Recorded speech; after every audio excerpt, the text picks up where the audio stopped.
پھر آگے ایک دھمکی لگاتا ہے، اور اگر تو نے میری نہ مانی، تو نے کہا ساری ملاؤں کی باتیں ہیں، اور تو اپنی مرضی پہ چلا، تو پھر میری بات یاد رکھ، یہ چیلنج ہے تیرے رب کا، اتعبتک فیما ترید ولا یکون الا ما ارید، میں تمہیں تیری زندگی میں تھکا دوں گا۔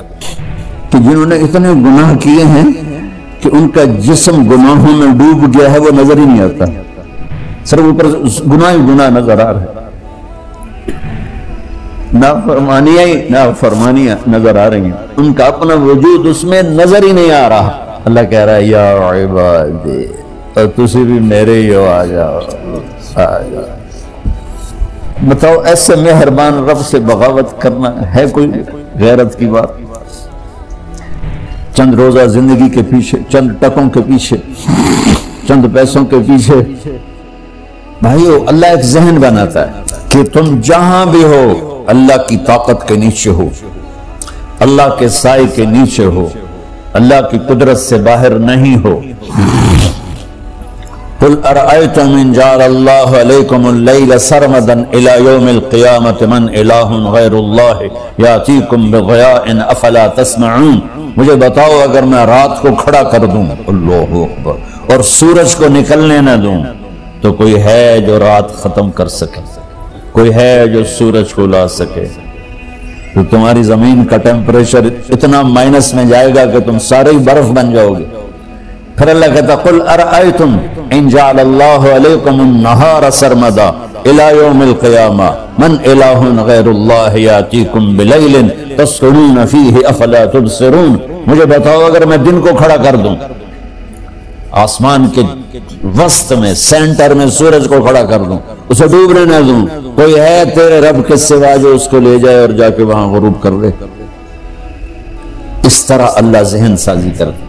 اگر سورج ڈوبے نہیں تو چند دن میں ساری زمین کو آگ لگ جائے گی، چند دن وہ نکلے نہیں تو زمین فریز ہو کے پوری کی پوری فریزر بن جائے گی، ہم بھی اس میں برف بنے پڑے ہوں، اور اگر وہ ڈوبے نہیں تو پوری دنیا کو آگ لگ جائے گی۔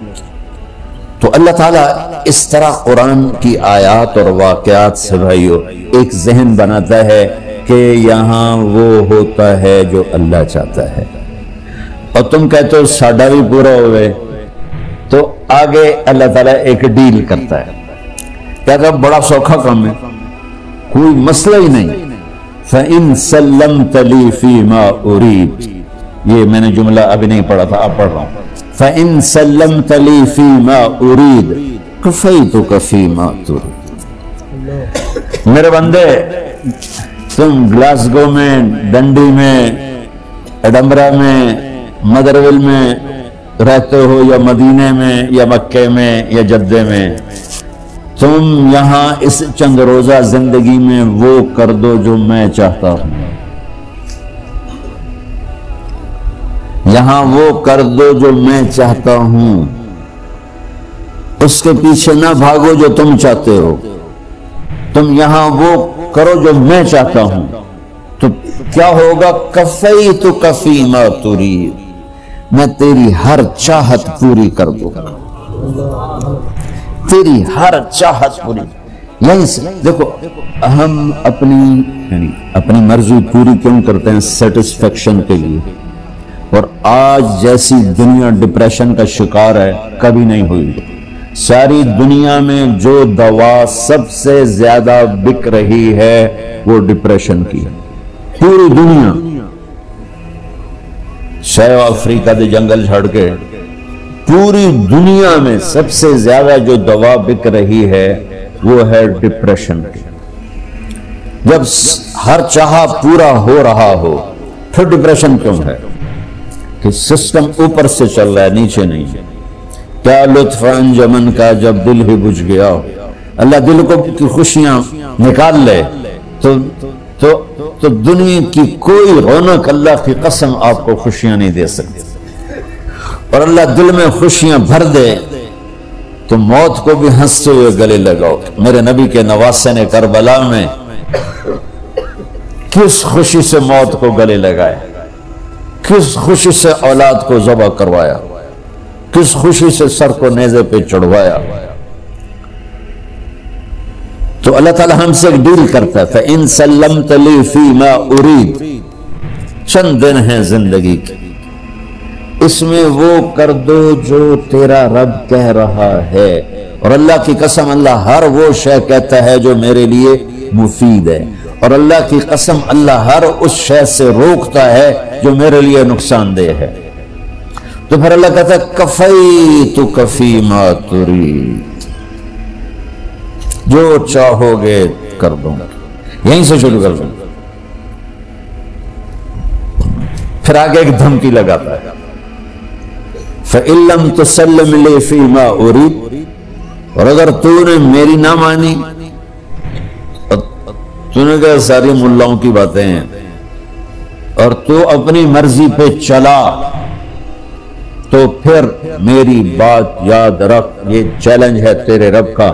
اتعبتک فی ما ترید ولا یکون الا ما ارید. میں تمہیں تیری زندگی میں تھکا دوں گا،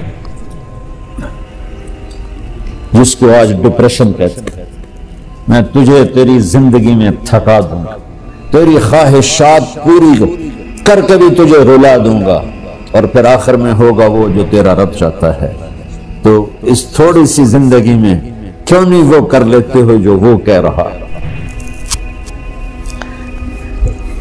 وہ میرا رب ہے، میرا باس، میرا رب. باس کو صرف آرڈر دینے آتے ہیں، چونکہ وہ خالق نہیں. اس نے مجھے بنایا ہے، وہ مجھ سے پیار کرتا ہے. کل ہی غالباً وہاں بلیک بن کے بیان میں یہ حدیث میں نے بیان کی کہ ابن آدم انی لک محب، آدم کی اولاد میں تم سے پیار کرتا ہوں. فبحقی علیک قل لی محبا، ارے تمہیں میری قسم تم بھی تو مجھ سے پیار کرو. ہم کسی سے ناراض ہو، بیٹے سے، بیٹی سے، بیوی سے، بھائی سے، نوکر سے ناراض ہو. ہمارے لہجے میں سختی آتی کہ نہیں آتی؟ بولو. ہاں، ایک ہی بیٹا ہو لیکن آپ کی مرضی منشا کے خلاف اوور چلا جائے تو آپ ہی کا لہجہ اس کے لیے شدید ہو جائے. ماں کا ایک ہی بیٹا ہو، اس کا لہجہ بھی اس کے لیے شدید ہو جائے. اور یہاں تو نوکر سسٹم ہے نہیں، ہمارے ہاں تو نوکر سسٹم ہے تو ان کی عزت ان کے ہاتھ میں پکڑا دیتا.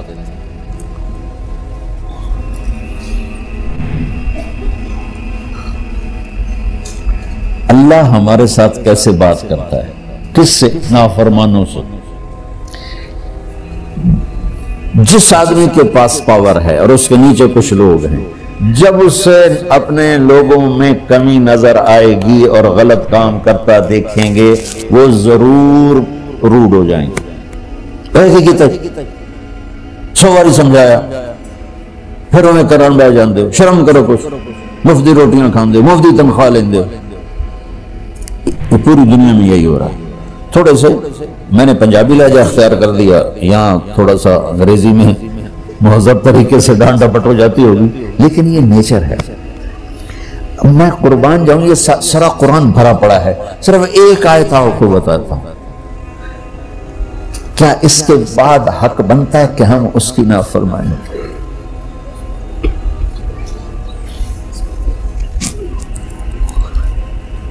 کچھ لوگ ہیں جن کے بارے میں اللہ کہتا خلط عملا صالحا وآخر سیئا. میرے کچھ بندے ایسے ہیں کبھی نیکی بھی کر لیتے ہیں، کبھی گناہ بھی کر لیتے ہیں. یہ اللہ تعالیٰ قرآن میں خود بتا رہا ہے کہ میرے کچھ بندے ایسے ہیں، کبھی بڑے نمازی بن جاتے ہیں، کبھی مسجد کا راستہ بھول جاتے ہیں. اور کچھ بندے ایسے ہیں جنہوں نے جب سے آنکھ کھولی ہے اس دن سے لے کر آج تک ایک کام اللہ کو راضی کرنے والا نہیں کیا. ایسوں سے بھی دنیا بھری پڑی. اور ایک بہت بڑا دنیا کا طبقہ ہے جو اللہ کو جانتا ہی نہیں ہے، جانتا ہے تو غلط طریقے سے جانتا ہے. اور ایک بہت بڑا طبقہ ہے جو اللہ کو مانتا ہی نہیں، کہ ہے ہی کوئی نہیں، ایتھیسٹ ہوں میں ایتھیسٹ ہوں. تو میرے بھائیو، میں اللہ کی قسم کھا کے کہہ رہا ہوں، کس محبت سے اللہ نے ان لوگوں کو پکارا ہے، کاش میں آپ کو اس کی وضاحت کر سکوں۔ یا عبادی الذین اسرفوا علی انفسہم،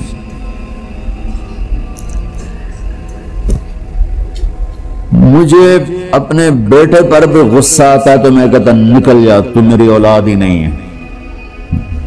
میں دین سیکھنے جانا چاہتا تھا، میرے والد رحمۃ اللہ علیہ مجھے ڈاکٹر بنانا چاہتے تھے، میں اس سے بہتر راستہ اختیار کر رہا تھا، لیکن میرے باپ کی مرضی نہیں تھی، تو انہوں نے مجھے فرمایا جی تم مولوی بننا ہے تو میرے گھر چوں نکل جا۔ میرے کانوں میں وہ الفاظ آج بھی گونج رہے ہیں۔ وہ میرے خالق نہیں تھے، میرے والد تھے، خالق تو میرا اللہ ہے، اور میں اللہ کی فرمان برداری کا ایک کام نہیں کرتا ہوں، اللہ کی فرمان برداری کا ایک کام نہیں کرتی مرد عورت، ٹھیک؟ تو اللہ کو غصہ اس حساب سے آنا چاہیے کہ بدبخت ہو، بے غیرت ہو، شرم نہیں آنی، تنوں ڈوب کے مر جاؤ، میں قربان جاؤں۔ اللہ کہتا ہے یا عبادی، او میرے بندو۔ یہ بھلا کن کو کہہ رہا ہے؟ جو تبلیغ کرتے ہیں، جو علم پڑھتے ہیں، جو یہ بچے کی طرح مسئلے پہ نماز پڑھاتے ہیں، جو میری طرح ممبر پہ بیٹھ کے دین بیان کرتے ہیں، جو راتوں کو اٹھ کے تہجد پڑھتے ہیں۔ میرے بندو، آپ نے دیکھا وہ شہد ایک دھار بناتا ہے، ٹپکتا ہوا نیچے آتا ہے نا۔ اللہ کی قسم اس آیت سے اللہ کی محبت کا شہد یوں نکلتا نظر آتا ہے۔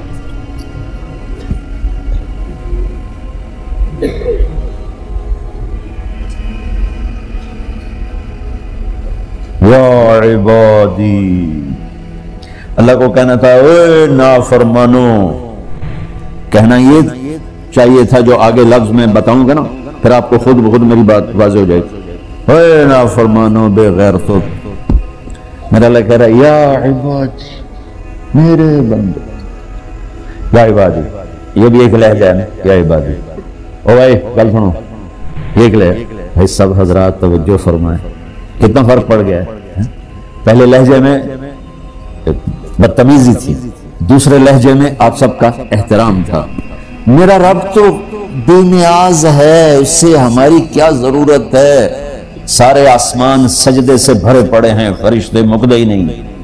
پھر وہ ہمیں یا ایھا الناس نہیں کہتا، اے لوگو، یا ایھا الناس، اے لوگو، یا عبادی، او میرے بندو، میرے۔ یا عبادی سے یوں لگتا ہے جیسے اللہ آگے بڑے رابعہ بصری جیسی عورتیں اور جنید بغدادی جیسے مردوں سے اللہ بات کرنے لگا ہے۔ تین لفظ ہیں، اسرفوا علی انفسہم، وہ بندے جنہوں نے جب سے آنکھ کھولی ہے ایک دفعہ بھی مجھے خوش کرنے کا کام نہیں کیا، آ جاؤ تم بھی میرے ہی۔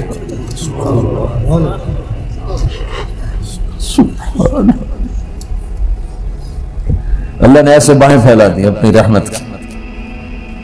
یا عباد، تقوی والے نہیں کہا،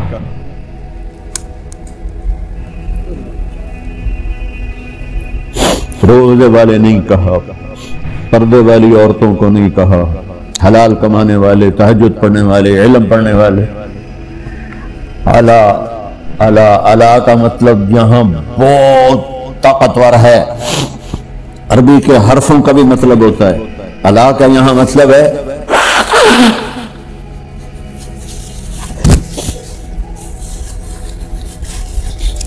آپ نے اس منبر کو کور کیا ہوا ہے کپڑے کے ساتھ، کہیں سے نظر آ رہا ہے؟ بولو، کہیں سے نظر آ رہا ہے؟ اس کو اعلیٰ کہتے ہیں۔ اللہ کیا کہہ رہا ہے کہ جنہوں نے اتنے گناہ کیے ہیں کہ ان کا جسم گناہوں میں ڈوب گیا ہے، وہ نظر ہی نہیں آتا، صرف اوپر گناہ ہی گناہ نظر آ رہا ہے۔ نافرمانیاں نظر آ رہی ہیں، ان کا اپنا وجود اس میں نظر ہی نہیں آ رہا۔ اللہ کہہ رہا ہے یا عبادی، اور تسی بھی میرے ہی ہو، آ جاؤ آ جاؤ۔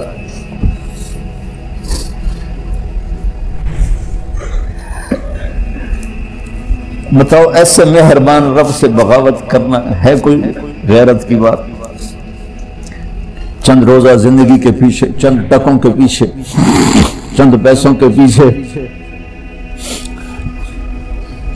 یا عبادی یا عبادی، اوہ